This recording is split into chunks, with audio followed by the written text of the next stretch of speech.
Hi everyone, welcome to my channel. My name is May. I am a mom of one and I'm a STEAM teacher right here in Nashville, Tennessee. And today's episode of Getting STEAMy, we're making a pasta zoo.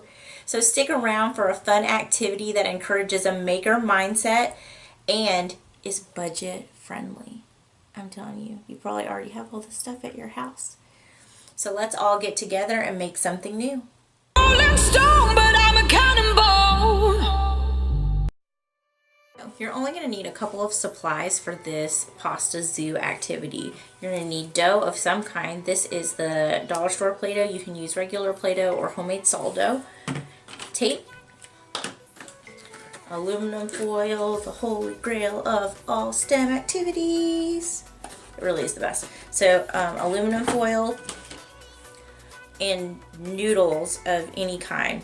Hence pasta zoo, but you can also use dry beans. So I have lasagna noodles here, thin spaghetti, fettuccine, rotinis, twisted egg noodles, and then navy beans. So once you've gathered all your supplies, hit me back up here and we'll get to the activity. STEAM. Now that you have all of your supplies, you're going to give your child the challenge. So their challenge is that they are zoo engineers, basically, and they're going to be building a model enclosure and putting an animal inside of it. But when they build their animal, they have to use at least 2 pieces of the dry pasta pieces, so they can't do it all out of Play-Doh. The enclosure should be made of only aluminum foil. So, I find that it's best in context, so sometimes I like to either watch a movie clip, like We Bought a Zoo, or anything with zoo animals, or read a zoo book. Here's some fun ones. This one's called ZooZical. I'll link them down below. I got these from the library, so when I link them, you can just look them up at your public library. I don't want you guys to spend any money on doing this. You can do STEM. You don't need a box, you don't need anything, you just need stuff at home. And this one's called ZooZoom, which my son really likes. This one, it's a bag layer, but and then have them start building. So what I'm going to do is I'm going to change the angle of the camera and I'm going to start building and let you see kind of my process. And then afterwards, I'll talk to you about if your kid's kind of having trouble coming up with how to make the animals or the zoo enclosure itself, what to do to help them. And if your kid's really liking the activity, how to extend it into further learning. So I like to make my zoo enclosure first, and then make the animals second. So I'm gonna roll some foil, and I'm actually gonna just kind of fold it up, and I'm making a box type shape.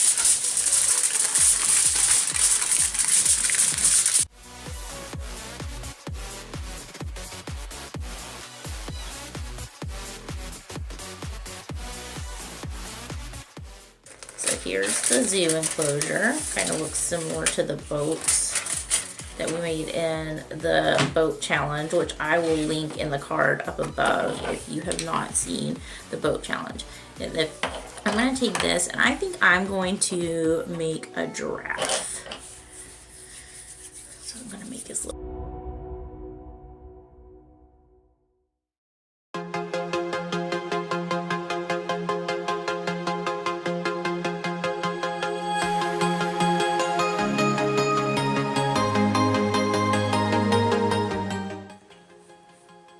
What I really like about this activity is it just fosters creativity, which is one of the 4 C's of STEM.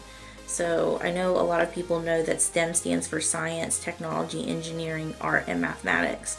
But what they don't always know is that the crux of it is really what they call the 4 C's. So critical thinking, communication, collaboration, and creativity. And I just really feel like this activity does some good things for creativity. Let me give him some legs.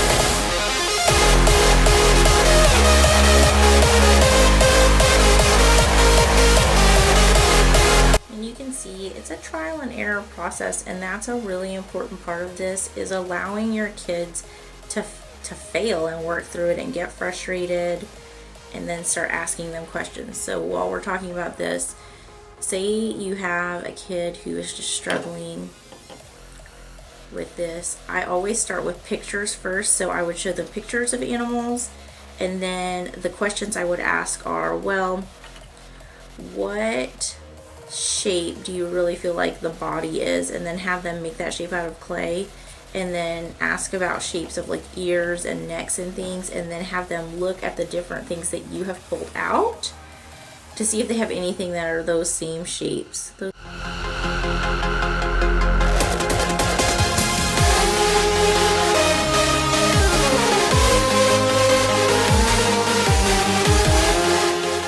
Now, if you have a kid who's like super advanced and they were really liking that they've made like a ton of animals, a good extension piece to this is to be talking about when they're adding all of like the little things on the animals. They're a lot of times adding physical adaptations and talking to them about what the purpose of some of these things are that the animals have.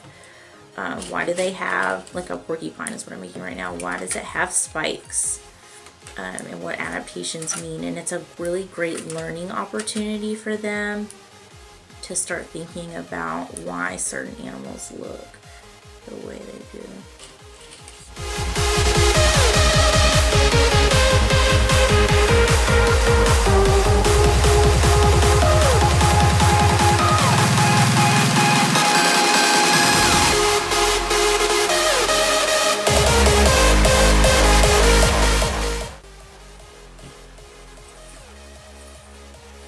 Thank you so much for sticking around and doing this activity with me. If you do it with your family, please tag me in social media. I'd love to see your kids' pasta zoos, like I really would. I love seeing what kids can come up with, especially really little kids. They're so creative.